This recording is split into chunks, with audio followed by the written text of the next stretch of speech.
ku munsi w'ejo ahagana nimugoroba ambasade zunze ubumwe za Amerika iri iba mu Kacyiru ikorera mu Rwanda yasohoye itangazo rigenewe abafite ubwene gihugu cyangwa se abafite ubwene gihugu bwa Amerika ndetse n'umuntu witwa wese ko ari umunyamerika utuye mu Rwanda. Yasohoye itangazo no ambasade ikorera i Kigali ivuga yuko ambasade cyayigaragaza yuko u Rwanda rufite umutekano muke. Reka tuyisome nonaha murebe. Ariko mbere ko dusoma iri tangazo reka mwibutsa yuko igihugu cya Kenya nacyo ubwacyo cyamaze gusohora itangazo ribwira abanyakenya bose ribaburira. Reka duhere kuri rya Leta Zunze Ubumwe za Amerika.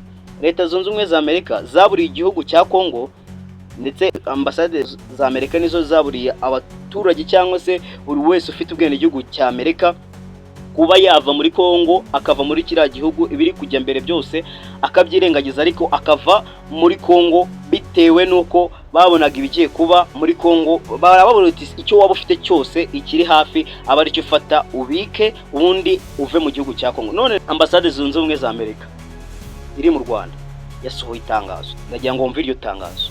Ni itangazo rivuga riti ambasade zunze ubumwe za Amerika ikorera i Kigali iraburira abaturage yuko bitewe no kwiyongera kw'amakimbirane cyangwa se intambara iri kuba iburasirazuba muri leta ya Kongo bishobora kugira ingaruka ibiri kumbera muri Kongo bishobora kugira ingaruka mu bice byegereye imipaka ya Kongo, imipaka y'u Burundi ndetse n'imipaka y'u Rwanda. Iriya mipaka yose bihuriraho byose. Bivuze ngo ambasade ya Amerika iri kubwira abaturage bayo batuye mu Rwanda yuko ibibazo biri kubera muri Kongo bishobora kugira ingaruka ko hafi y'imipaka ihuza Kongo ndetse yose imipaka yose ishobora guhuza igihugu cya Kongo n'ibindi bihugu barimo. Ndetse ambasade ya Amerika igakomeza hasi ikomeza ivuga iti aka kana ariko gateje ikibazo cyane gikomeza kwangiza byinshi. Ambasade yakomeje ivuga ya Amerika yakomeza ivuga iti irabuza abakozi bose bayikorera gukora ingendo zijya mu turere twegereye Kongo. Ubwo no kuvanga abakozi ba Leta Zunze Ubumwe bose ba Amerika ntago bose bari mu Rwanda babujijwe gutembera mu bice byegereye umupaka wa Kongo. Yego, ibice byegereye umupaka wa Kongo mu Rwanda ni byinshi. Rero ubwo umukozi wa ambasade ya Amerika cyangwa umuturage wa Amerika wese ntago yemerewe kugera hafi y'umupaka wa Kongo ndetse nta nubwo bemerewe gusura hafi hegereye umupaka w'u Burundi ndetse n'u Rwanda kuko aho hantu hashobora kuba ibibazo bikomeye ndetse cyane. Bakomeza bagaragaza yuko muri ambasade zunze ubumwe za Amerika ikomeza ivuga mu yandi magambo ntabwo abanyamerika cyangwa abakozi ba Amerika bose bemwemerewe gusura parike iriya kandi iriya parike nubwo bababuza kubisura yinjizaga amadovize amafaranga menshi. Ambasade zunze ubumwe za Amerika rero yamaze kuvuga ko abaturage ba Amerika cyangwa se abene gihugu ba Amerika batagomba gusura ambasade batagomba gusura iriya parike kandi iriya parike mu Rwanda nk'ibisanzwe yinjiza amafaranga menshi cyane ku gihugu cy'u Rwanda amadovize menshi cyane. Rero bababuzaga kugerayo kuko hari hashobora kugira ibibazo bikomeye cyane.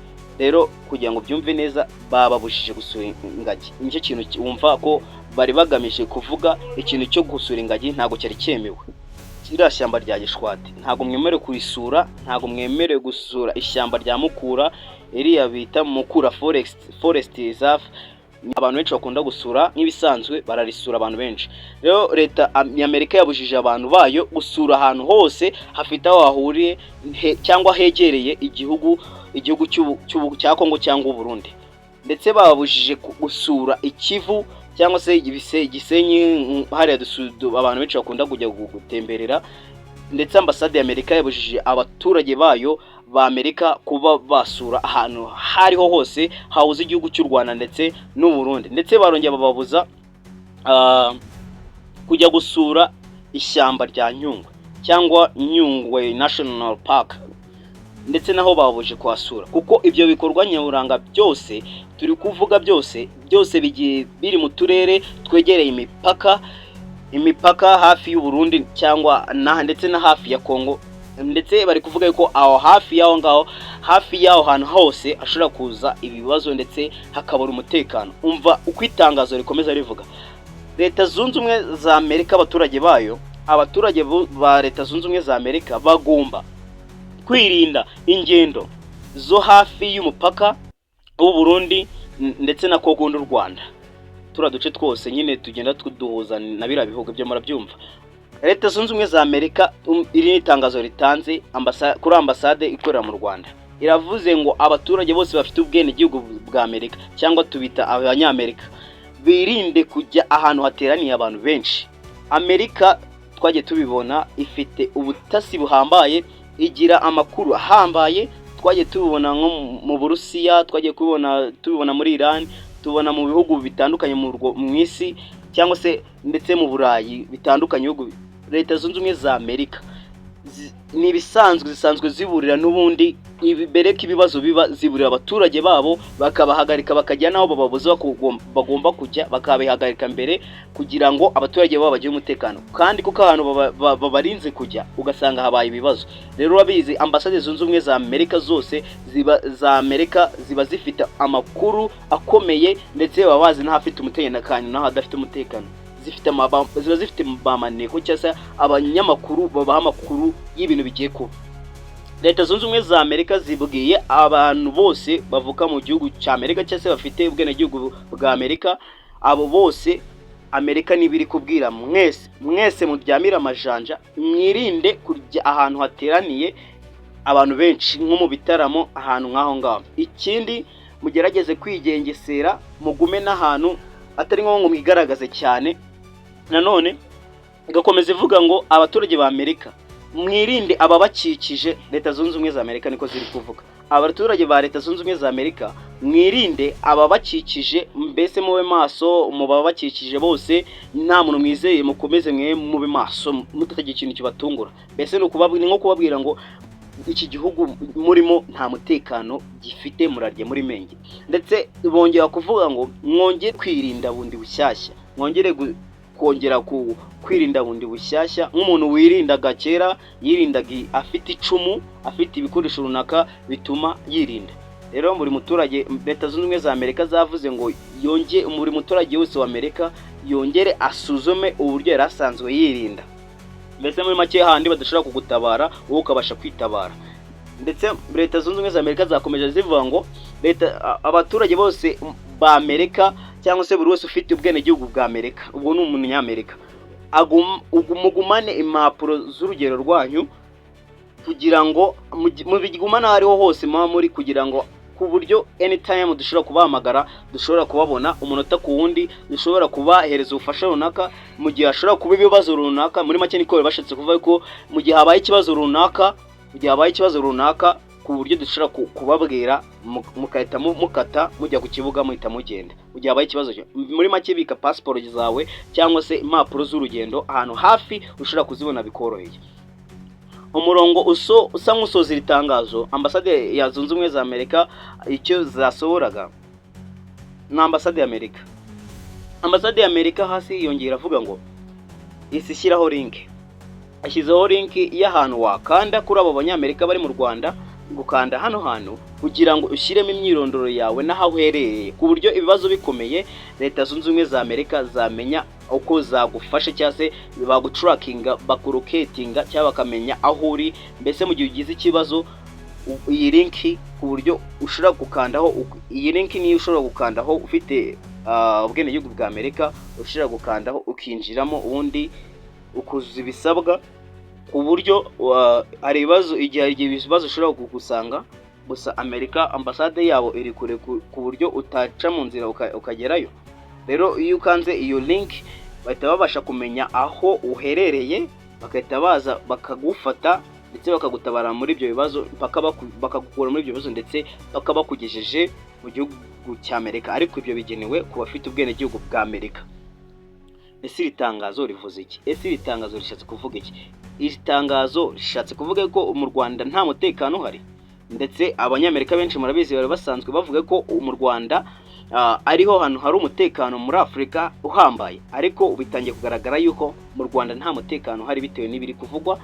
Ariko ibi ngibi ubisomye ukabihuza, babishatse ari abantu bisa nk'abo biteye ubwoba nk'abantu bafite ubwenegihugu bwa Amerika, hari abantu biteye ubwoba, ndetse ibi bintu bishobora no gutuma abantu badakomeza kuba bakora ingendo zijya muri ziriya parike cyangwa se ahantu nyaburanga cyangwa mu birunga gusura ingagi n'ahandi, kuko leta zunze ubumwe za Amerika kuvuga aha hantu Abanyamerika ubujije gusura hari ahantu ntago ababyumva neza, kuko hari n'ahantu heza abantu benshi ndetse ikindi cya kabiri, iyo Abanyamerika murabizi iyo bagiye kuza mu gihugu ndetse iyo baje kureba muri ambasade bijya mbere n'ibindi, murabizi ngira ngo ntago baba bagisuye aho hantu, kandi aho hantu hinjizaga amafaranga menshi mu Rwanda. Gusa nanone n'umunyarwanda uri kunyumva muri kano kanya ashaka guhita agira ubwoba akavuga uti niba Umunyamerika agize ubwoba usubutwe turatekanye. Ibyo ngibyo reka tubihuze n'iki kibazo ubundi twikomereze, ibindi bihaza gusobanuka wenda ku bandi bantu babishinzwe, kuko ko ari ibintu byinshi bari kugenda bavuga ku Rwanda, ndetse abayobozi b'u Rwanda bakomeza kujya nabo ibintu bagira ibyo nabo bakomeza bavuga. Reka dukomeze tuvuga kuri ibi ngibi ndetse bya Amerika, twinjire mu kiganiro nyirizina cy'uyu munsi. Gahunda yose uko nayiteguye, muraza kumva bigenda mwumva byinshi biri kubera mu burasirazuba bwa Kongo ndetse na Kenya, tumenye impamvu yabwiye abaturage bayo gupakira nk'uko leta zunze ubumwe za Amerika zabikoze, ndetse na Kenya nayo yasohoye itangazo. Byose tugiye kubyumva muri iki kiganiro.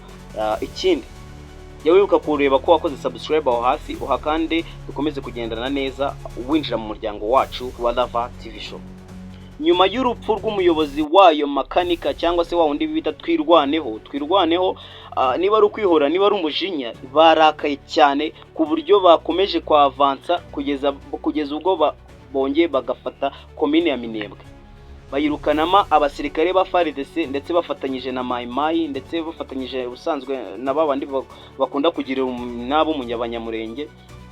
Uyu ni umutwe w'abanyamurenge gusa baba badafite intwaro nyinshi, bamwe bagenda nk'itsinda gusa badafite intwaro nyinshi, ndetse bamwe ubusanga bamwe bafite inkoni, abandi ni umutwe ariko nyine ubona urwanisha ishyaka no kwirwana no kwitabara kurusha uko bavuga yuko aba ari abantu bafite ibikoresho bihambaye. Ndetse abasirikare ba FARDC bari bamenye ko M23 byabarakaje iby'urupfu rwa makanika, ndetse bari kugereba yuko M23 igeraho ngaho ibatabare.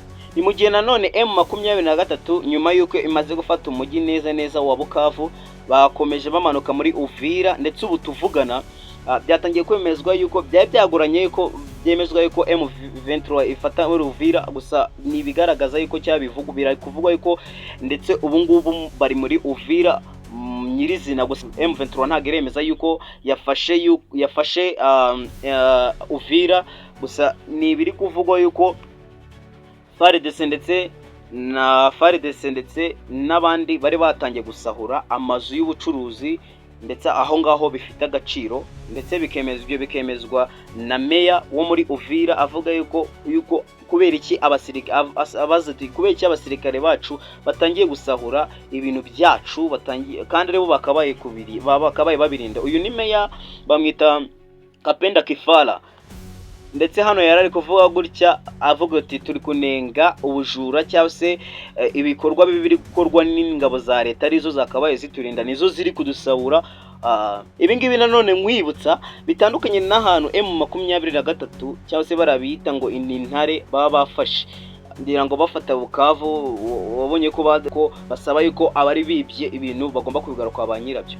Ndetse tumaze iminsi duhugiye mu bintu byinshi bitewe n'ibyo twari turimo, n'ibintu byagiye bigaragara. Gusa nanone yuko muri Bukavu ubwo umujyi wendaga gufatwa, abaturage bakomeje umuganda, bajyanwa mu muganda, ndetse nk'abantu bajya Bukavu cyangwa Goma, ndagira ngo mujye mubona ugisohoka ukareba ahandi hantu uburyo haba hari umwanda, ibiziba ku muhanda, amashashi ku mihanda, ubona ko ahantu hasa nabi, muri make hari umwanda. Ibi bivugwa yuko intare zasarambwe kuva zafata Bukavu zakoresheje umuganda abaturage mu mashusho yagiye agaragara, ndetse ni mashusho yagiye agaragara ku bitangazamakuru mpuzamahanga, bagaragaza ukuntu intare zasarambwe zikimara gufata Bukavu zakoresheje abaturage mu muganda, ndetse ba Kongo bakavuga ati musukura umujyi wanyu. ndetse barawusukuye ku buryo umuntu wese ari kubona isuku ihari, bakavuga ati ntago hari Bukavu hameze gutya, abantu bari gutungurwa n'isuku iriyo kandi n'uburyo hasaga nabi hasa umwanda. Mbese harasa neza ku buryo imihanda iri gusa neza, ndetse abaturage bamwe bagiye bifata amavideo, bakomeje gusharinga amavideo bavuga bati kuva M23 cyangwa se intare za Sarambwe zikimara gufata Bukavu, ariko abangabo ni babantu nyine bo ku mbuga nkoranyambaga bavuga bati tubakeneye mu migi yacu iri muri Kongo kugira baze bafate na hano kugira ngo twigire isuku nk'iyo turi kubona iri Bukavu muri kano kanya, cyane cyane buriya busatere hariya mu mujyi hazwi nk'ubucuruzi, uhasanga ubundi hari ikintu bita umwanda uteye ubwoba. Wende tuvuga umwanda uteye ubwoba mwe ntago mwabyumva kuko ntago mumenyereye kubona imyanda cyane cyetse nk'abagenda. Nanone kandi gato tugarutse muri Minembwe, biravugwa yuko ikibuga cya Minembwe ndetse twirwaneho nacyo yamaze kukigarurira. Iyi twigarwaneho nkaba nabasobanuye ni umutwe w'abanyamurenge. Kimba rero bakaba bamaze kwigarura nabo iki kibuga cya Minembwe, ndetse Leta Zunze Ubumwe za Amerika murabizi ko igihe cyashize ko yasohoye itangazo ndetse ivuga yuko abafite ubwene gihugu bose ba Amerika bari mu Kongo ndetse bakiri byabo basubire muri Amerika, cyangwa buri muntu afata utwangushye nirirwa ategereza cyangwa afata ibintu byinshi n'ibyo yarafite bisige ashaka uburyo atasubira muri Amerika. Iryo tangazo muraryibuka kuko Amerika yagaragaza ko hari impungenge muri Kongo kuko ibibazo bishobora kuzamuka bigashobora kugira ibibazo cyangwa ingaruka ku bene gihugu ba Amerika. Ndetse igihugu cya Kenya nacyo kimaze gusaha itangazo, iryo ni itangazo ryasohotse rivuye muri Minisiteri y'Ububanyi n'Amahanga ndetse by'umwihariko kuri Sekreteri w'Ububanyi n'Amahanga wo muri Kenya ndetse ushinzwe ibijyanye na diaspora n'abari hanze y'igihugu bo muri Kenya. Basohoye itangazo rivuga ngo ati nyuma y'itangazo twatanze ku itariki 28 z'ukwa mbere 2025 tugaragaza yuko kuva imyigaragambyo yaba muri Kinshasa ndetse abanyekongo bakataka muri ambasade ya Kenya ndetse bakayitwika ni muri urwo rwego mu kubona iyo myigaragambyo uburyo yabaye twabonye uburyo ibintu byari bikomeye, imyigaragambyo yabaye ndetse mibi ndetse n'uburyo ibintu bishobora kuba bibi ku banyakenya, ndetse no kubona iyi myivurugatanya cyangwa se aya makimbirane cyangwa izi ntambara mu Burasirazuba bwa Kongo. Leta ya Kenya iratangaza ko buri muntu wese uri muri Kongo umunyakenya afite kwitavayo akahita asubira iwabo muri Kenya, kuko biragaragara yuko ibi bintu bishobora gufata urundi rwego. Ayo ni amagambo yavuzwe cyangwa se itangazo ryasohotse rivuye muri Kenya baburira abanyakenya bose yuko bafata utwangushye bagapakira utwangushye, niba uri umunyakenya ukahita usubira iwanyu muri Kenya kuko ibibazo biri kuba muri Kongo birakomeye, ndetse no kuba batwitse ambasade yacu Kinshasa, ndetse ibi ni bigaragaza yuko ibintu biri kugana ahabi. Ndetse aya ni amagambo n'ubundi yiyunga ku magambo aherutse kuvugirwa muri Amerika ku munsi w'ejo bundi, avuga yuko n'akanama kari kateranye k'ibihugu bigizwe abibumbye, ndetse nibwo havugiyemo aya magambo avuga ngo ibi bibazo biri kubera muri Kongo bishobora kuba bigiye kuzamuka ku rwego abandi bantu bose batari gutekereza, bari kubona yuko byoroshye, gusa bishobora kuba bigiye gufata indi ntera ndetse ikaba intambara y'akarere kose muri rusange. Kenya nayo yamaze gusohora iryo jambo ivuga yuko turi kubona ko ibintu bitari kugana aheza. Buri munyakenya wese uri muri Kongo arasabwe kwita asubira muri Kenya iwabo, cyangwa se akareba ahandi hantu ajya ariko akava mu gihugu cya Kongo. Ndetse Kenya iri kugaragaza yuko abanyakenya bose bari muri Kongo badafite umutekano. Kandi nanone bimeze neza mu cyumweru cyashize nk'uko inama yari yateranye ishami rishinzwe uburenganzira bw'ikiremwa muntu ariko rikorera mu muryango w'abibumbye, nabwo umuyobozi waryo yakomeje kugaragaza ko abapfuye muri Kongo n'ibiri kuba muri Kongo kuva intambara yatangira bitaratangira, ahubwo ubu ngubu akaba ari bw'ibintu bishobora kuba bigiye gutangira. Ese byabihuriye Kenya yasohoye itangazo ikomeza ivuga ati bitewe n'intambara iri kubera muri Kongo ndetse yatangijwe na M23 ubwo yarwanaga na leta n'ingabo za leta byakomeje kugaragara yuko amasasu cyangwa urugamba rwakomeje kugaragara ko rurenze, ndetse hari amasasu yagiye ava muri Kongo ajya mu Rwanda. Natwe niho dukomeje kugaragaza imbogamizi dufite, yuko abaturage bacu badafite umutekano, ndetse natwe ubwacu bishira kutugeraho.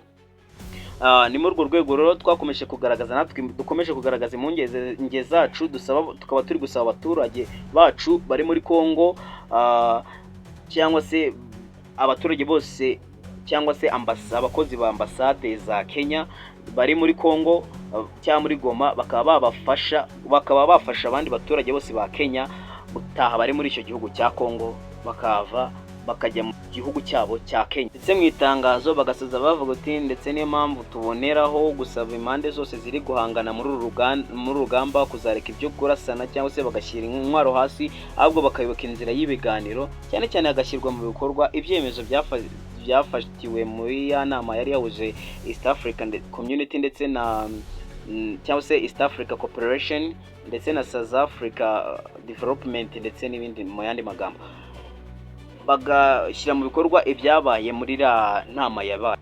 Muri make ibi ni ibintu biteje impungenge, ubona ko hari ibihugu byinshi bitangiye biri kubona yuko muri Kongo ibintu biriyo atari ibintu biri kugenda bikendera, ahubwo bari kubona yuko ari ibintu bitaratangira, bigiye gukomeza ndetse bikanakomeza bikakomera.